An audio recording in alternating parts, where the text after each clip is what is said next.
Well, the trouble at Qantas is the latest in what Tony Abbott today described as an avalanche of job losses. That's despite job figures out today showing unemployment sliding down, even as more people looked for work. In Parliament, the government tried to make the most of the positive figures, but again, its message was largely drowned out. Political correspondent Tom Iggulden reports from Canberra. With more workers facing the axe, Tony Abbott's attack on the government was cleared for takeoff. We've had an avalanche of job losses since the beginning of the year. Today's job losses at Qantas are impacted by the carbon tax. Only the opposition could see a haystack of good news and find a needle of bad news.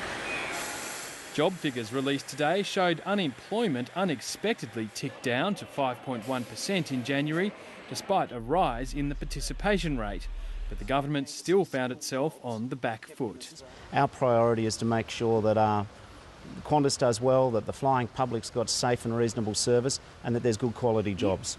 Ministers are imploring voters to look at the bigger picture. We are doing better than a lot of other parts of the world, and perhaps this might even give a 24-hour siesta to the opposition's relentless negativity. It didn't. I remind the Prime Minister that 1,500 Qantas jobs are now at risk.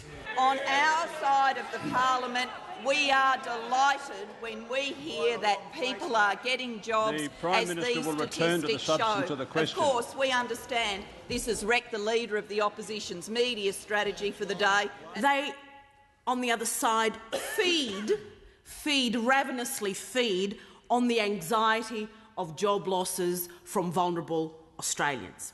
They're out there licking their lips, Mr Speaker, over job losses. That's the problem we've got in this House, Mr Speaker.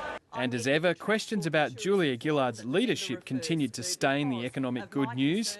Last year, the Prime Minister ordered her colleagues to stop taking notes during cabinet meetings to stop leaks.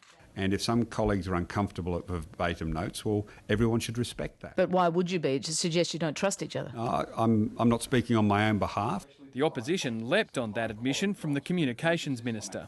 With Cabinet Ministers now banned from taking notes in meetings or daring to talk to editors, hasn't she condemned herself with her own words, that if you can't run your party, you can't run the country?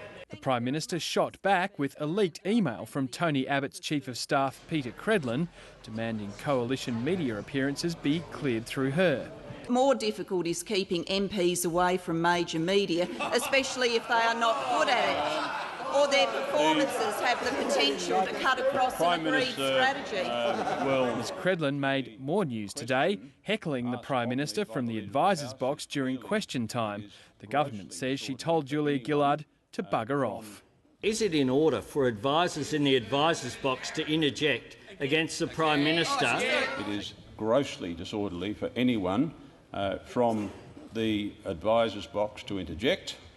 I did not actually observe that, but I give notice that if I do, the offending individual will be banned from the advisers box for the duration of my speakership.